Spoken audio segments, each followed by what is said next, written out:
your goodness, which is going to be boring but necessary.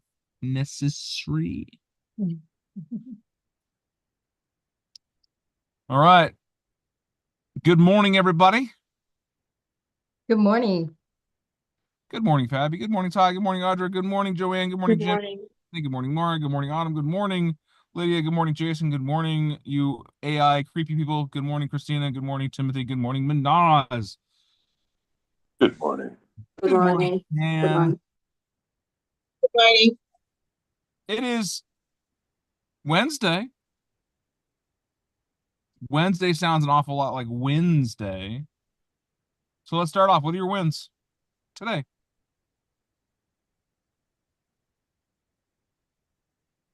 I am getting my flyers in the mail and preparing to pass them out, go door knocking. There we go. Yeah. How are things coming along with your broker stuff? Yeah, I'm coming, chugging along. It's coming. So I should become a broker by July, at least. All right. There we go. Little baby claps in Sooner, the chat. but I like it. I by like it. July. Fantastic.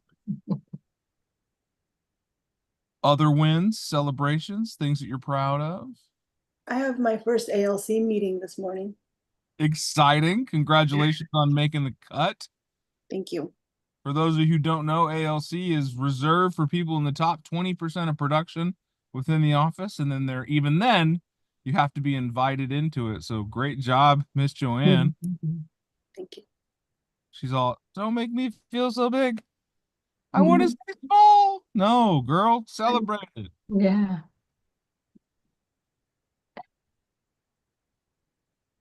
I want you guys to remember that moment when Joanne tucked herself down and dropped her head. We're going to talk about that here in a second.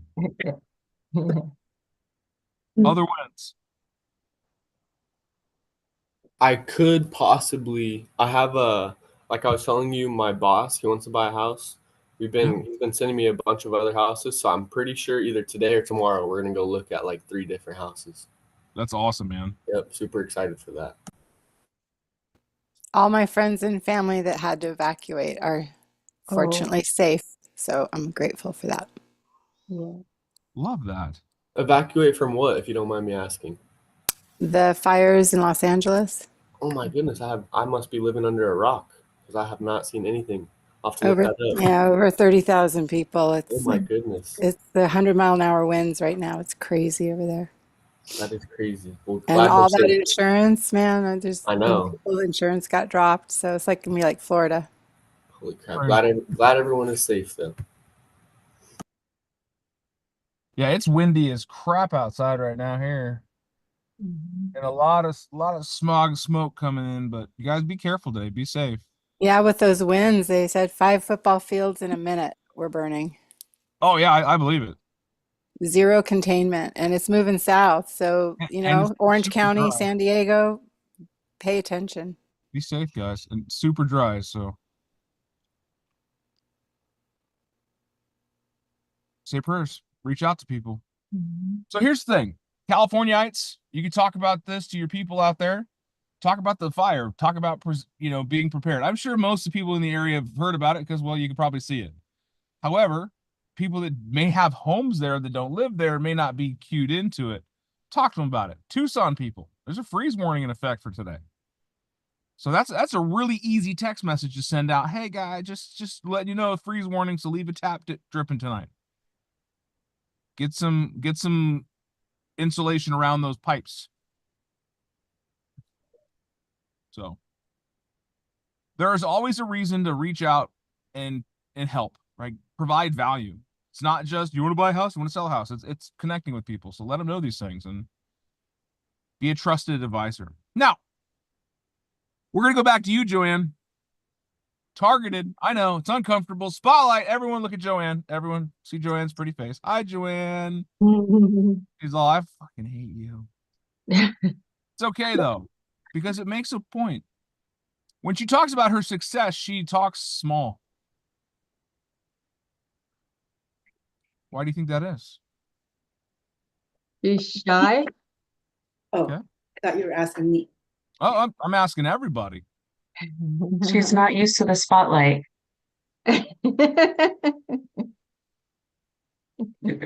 Success will expose you because the higher up the mountain you go, less people go with you.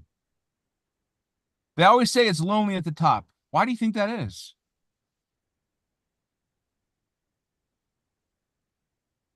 Crabs in the bucket sometimes. Because not many people make it to the top. It's not very many people make it, right? We talk about the ALC being the top 20%. These are the top people in that market center, top 20%, which means that there are 80% of people. If you're not good at math, if there's 100 people total, that means 80 of them are not on the list. Only 20 of them at the top. Okay. Now, we look at that 20%. There's still an echelon within that too. There's still the 1%, the 5%, the 5 or 10 people in there that are the top 10. As we go further up in the scales of success and in life, there are less and less people alongside of us. Now, that is not a bad thing. I was listening to a lot of John Gray, the pastor, this morning, and I like his messages, but he's got some interesting thoughts on it. And I like the way he said is, as you go higher, the dead weight drops off. As you go up the ladder, there's less and less people around you that are willing to take the climb with you. As you are at the top of the mountain, you're looking across the valley, and what do you see on the tops of every other mountain? But the people that were willing to do the work. So don't drop your head around people you think are doing better than you. Hold your head up. Square your shoulders, puff your chest. Remember that you have done the work and you have shown up and you have become worthy of that position. Big Dan Caldwell is not just an idea, it's an expectation. Do big things. Success is not just a status in life, it's a result. So if you're on the top of the mountain, good job. Keep going. Find a bigger mountain. And just know that as you get higher and higher and further, less and less people are going to go with you.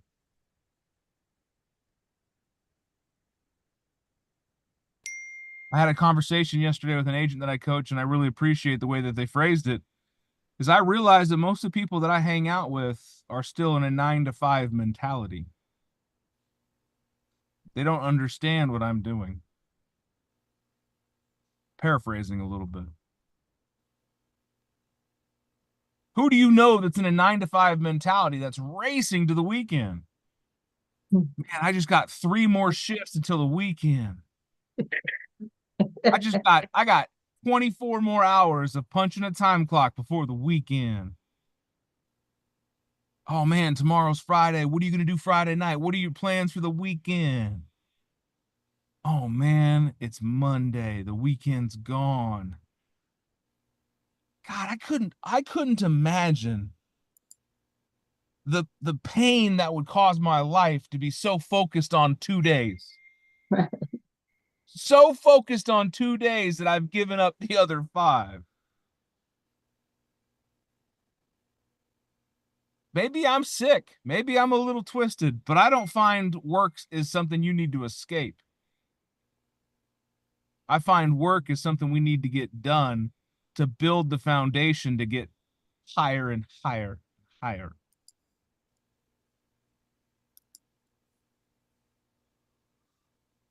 I'm not looking at it like, oh, I just have to get through this call to be done for the day.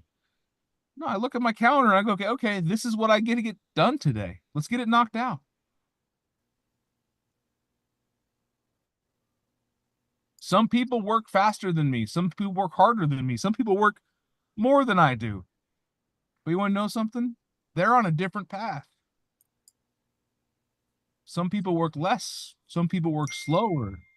Some people don't work at all. But before you condemn them by your own measure of success, ask them their story. Figure out what's going on.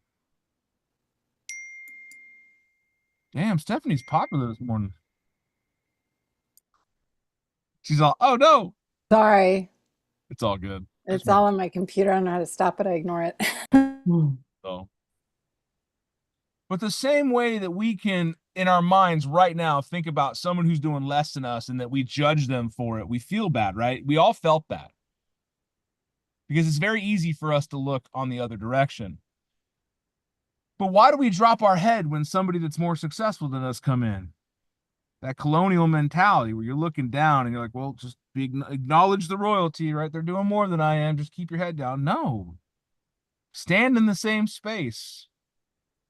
You're worthy of the same things.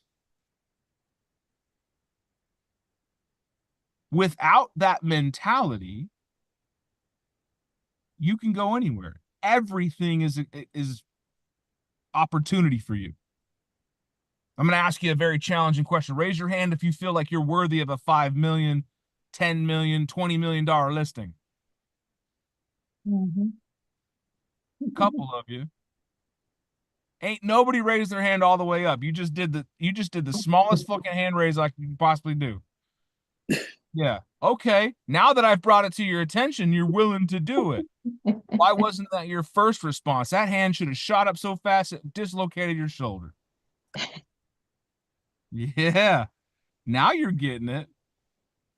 You're all, it was a trick. I knew it. But your belief in yourself is one of the most important things. Don't you agree? Yes. Admittedly, I'm not the most religious person. I believe in all kinds of different things, but I do believe in the energy of self-thought. Full-heartedly, I do believe in the trainings and the teachings of the church along that line is you were created in the image of perfect, but we stray from it. So if your vision of the future is X, Y, and Z, and you want to have this beautiful little cottage with a white picket fence and 2 dogs running around, and that's your vision of perfect, create it in that image. Don't let someone else tell you what success is or isn't. But you have to believe that I am worthy of it.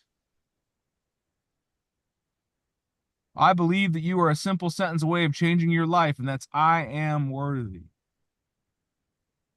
Because a lot of times people will subjugate themselves in success because they don't feel like they're worth it. I'm not there yet, Dan.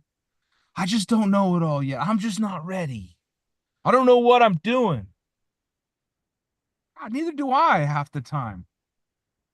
But I'm just dumb enough to think that I can do it without worrying about the consequences of what if I can't. I'm just crazy enough to believe I can do anything I put my mind to. I'm just crazy enough to shake hands with a billionaire and see an opportunity, not somebody that's completely out of reach. Maybe I'm a little crazy, but I bet if I took a needle and I poked that skin, the same color comes out. The value of their dollar is the same as the value of my dollar, but the value of their time is different. So I look at those people, Joanne, I don't drop my head. I keep my chin up. I keep my eyes wide, and I keep my ears, my big old ears. You know, that's why I went bald, is to keep the sound focused around my ears better, so I can hear what they're doing, what they're saying, how they're doing it, so that I can follow in the same footsteps that they went into. I might be 38 years old, man. I'm turning 40 soon. That's scary. Jim's gonna have to tell me how it feels to be old. It's not old. But I look at that and go, I sometimes, I'll tell you, in my truth, sometimes I feel like maybe it's a little too late for me in life to do this, that, or the other thing. And then I'm reminded that some people don't even start until they're in their 60s. And by the time they retire at 75, multi-millionaires. We all love rags to riches and, loser to hero stories and stuff like that. So instead of dropping your head and feeling like you're less worthy than those that are being successful around you, pick your head up, put your chin up, be positive, be curious. Because maybe you're just 4 steps away from a completely different outlook. Maybe you're 1 sentence away from changing how your life feels. Maybe you're 1 handshake away from sitting at a dinner table with one of the most influential people that will change your life. I was talking to a gentleman the other day, and one of the questions I asked him is, what was the most impactful thing that's ever happened to you in your life? And he said, once I was flying for a job interview. They bought me a first-class ticket. It was a really, really high up energy job and software, and I was excited for it. When I boarded the plane, somebody was sitting in my seat. And I went and talked to the gentleman. He just couldn't understand, didn't speak English. And I went to the flight attendant, and they said, don't worry about it. We'll get a couple of the other flight attendants to help him move to his seat. And at that time, he's like, what do you mean help him move? And then I realized that the gentleman sitting in my chair was handicapped, wasn't able to move. So I said, you know what? Let him stay there. The guy I was talking to says, I'll just take his flight and coach. It's only a 5-hour flight. I'll be fine. And as soon as the plane was in the air, the check engine light, you don't want the check engine light on an airplane. But they turned off the seatbelt signs, and a well-dressed man came up to my seat and handed me his business card and said, what you did for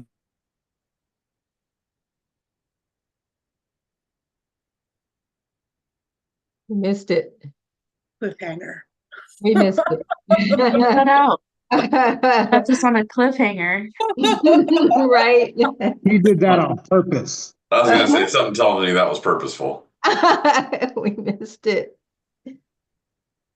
Where is he?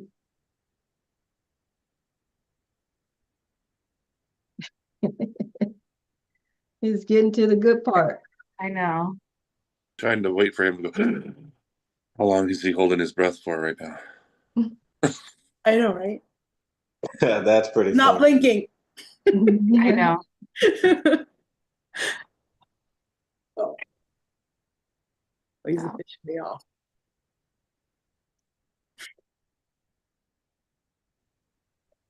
Guess we'll have to find out tomorrow. I'm just kidding.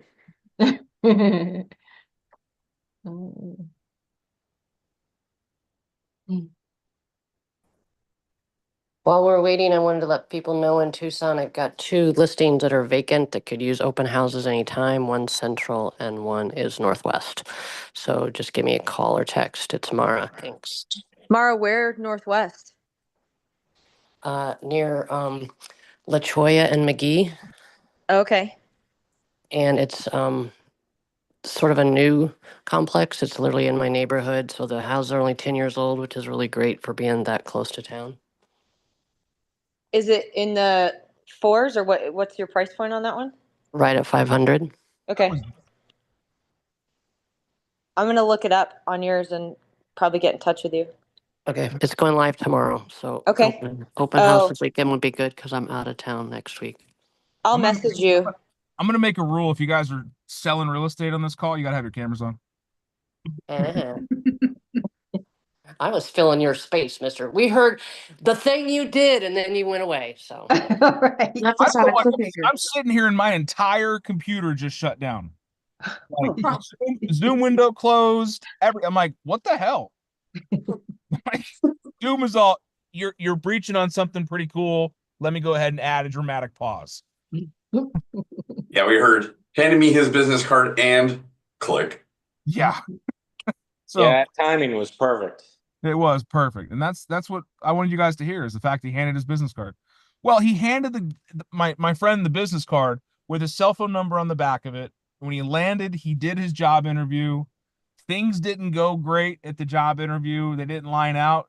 And he said when he was sitting back in the hotel room, he felt really dejected and he was kind of just cleaning up, ready to go home when he came across the gentleman's card. And he saw on that card that they were in the same industry. So he gave him a call and said, hey, I met you on the plane. I'd love for the opportunity to meet with you guys. I need a job. I'm dead serious. I need a job. We work in the same industry and I think I can help you out. He goes, let's meet tomorrow. He meets the gentleman who is actually the owner of the company. He walks into his office, he shakes his hand, says good morning, and the owner just says, you start on Monday. Can I ask something? Did you say the owner gave him his business card and told him, I like what you did? He gave him his business card because he liked how he saw that, and we'll get to that, Audrey. Hold on a second. Oh, okay. He sat down and he talked about it. He goes, well, we haven't even talked about my resume. We haven't even talked about any of my work experience. He goes, no, I saw the character of a man and I knew that then and there I could trust him to do anything I needed him to do. He was willing to help out someone with absolutely no promise of return. I don't know if you've ever flown first class. It's not cheap. Compared to coach, it's not cheap. Yes, it's still a flight. It's still a seat on an airplane, but there's a reason they charge extra for first class. But he saw that the character of that man showed up. And real character shows up when you treat people in your life. So real character shows up in how you treat people in your life that you don't need. Mm-hmm. Like I said, success will amplify things. Success will put a spotlight on you. Success will expose who you really are.